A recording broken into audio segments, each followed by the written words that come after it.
Quando suspeitar que a alergia alimentar pode estar piorando a dermatite atópica? Olha, isso é um problema controverso. Isso aí, inclusive, já até presenciei dois médicos brigando, quase entrando no soco por causa disso. Entendeu? É um negócio complicado. Parece ser cômico, né? Mas o ser humano está muito à flor da pele, né? As pessoas estão muito intolerantes, né? Mas eu já vi uma discussão científica virar quase uma briga pessoal, que a gente, opa, pessoal, vocês estão percebendo o que vocês estão fazendo? Não. Eu acho que a diferença de opiniões, ela faz parte do jogo democrático, né? A gente tem que aceitar os xingamentos, tem que aceitar os xingamentos com respeito, lógico, né? Mas a gente tem que aceitar as divergências de ideias, né? Tudo isso. Mas essa questão de dermatite atópica alergia alimentar é algo muito controverso, né? Tem um grupo de médicos que diz que não tem absolutamente nada a ver com alergia alimentar. Já tem outro grupo que diz que sim, que existe muita relação com alergia alimentar, principalmente se o paciente não melhora com o tratamento, com o protocolo utilizado para a dermatite atópica, se ele permanece estabilizado naquela doença, ou seja, uma doença ainda exuberante, com sintomas e sinais importantes, ou que melhora muito pouco, melhora 20%, muito pouco, tá? Então, é nesses dois casos que a gente entende, pelo menos é o meu entendimento, eu pessoalmente entendo que tem a ligação entre alimentos e dermatite atópica,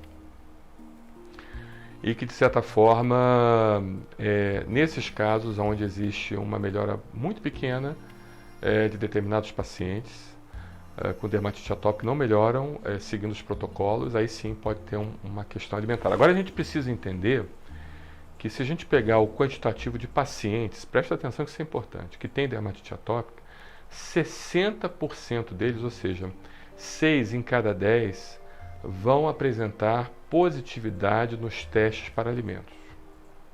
Importantíssimo a gente entender isso. Por isso que daí a discussão, daí a dificuldade de nós fazermos um nexo causal entre alergia alimentar e dermatite atópica.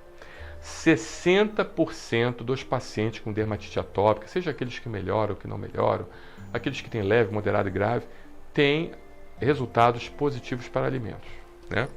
Esses 60%, bem da verdade, não indicam que realmente o paciente tem uma alergia alimentar verdadeira. Isso é importante deixar claro isso. Tá? Não indica que existe uma alergia alimentar verdadeira, mas sim uma sensibilização. Ok? A grande maioria dos casos.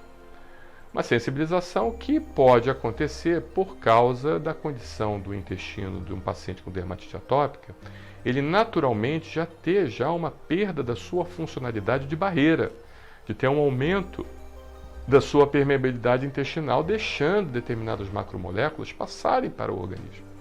E essas macromoléculas podem induzir reações alérgicas realmente, ou sensibilizações, a grande maioria dos casos, somente sensibilizações a determinados alimentos. Tá? Então, naturalmente, um paciente com dermatite atópica, por usar antibióticos, anti-inflamatórios, usar antialérgicos, ter uma qualidade de vida ruim, ele já tem essa diminuição da permeabilidade, esse aumento da permeabilidade intestinal, fazendo com que o paciente fique mais sensível a determinados alimentos.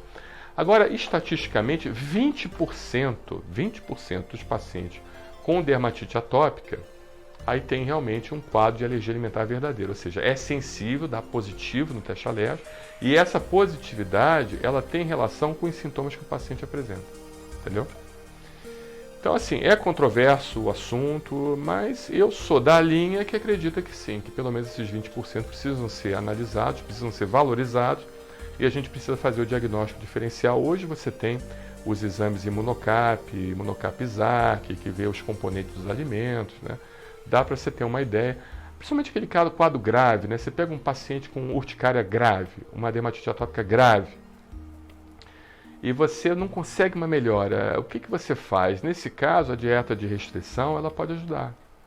Durante um período, você faz o Imunocap-Isaac, faz a dosagem de todos os componentes, vai dar um montão de troço positivo, né? Um montão de coisa positiva. Mas pelo menos você vai ter um guia para saber o que você pode dar sem o risco de colocar o paciente em crise, né? Porque mesmo dando um monte de coisas positivas, esse monte de coisas, a grande maioria desse monte de coisas, não está relacionado com os sintomas e sim somente são sensibilizações.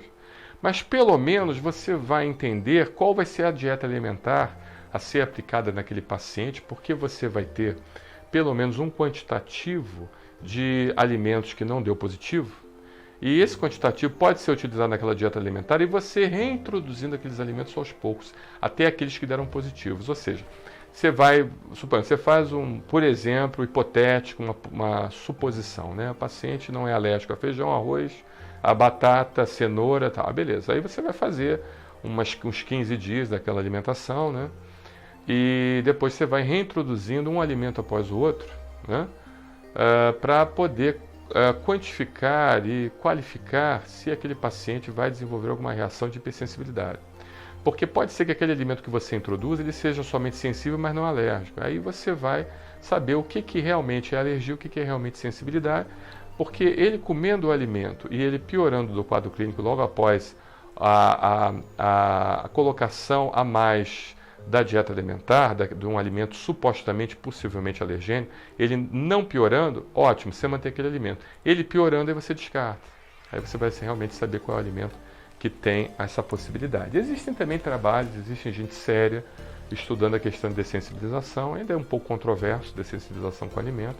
Você dessensibilizar o paciente com alimento é controverso ainda, mas tem gente muito séria, gente muito boa, estudando isso, centros de pesquisa estudando isso, e que de certa forma precisam ser valorizados, tá bom?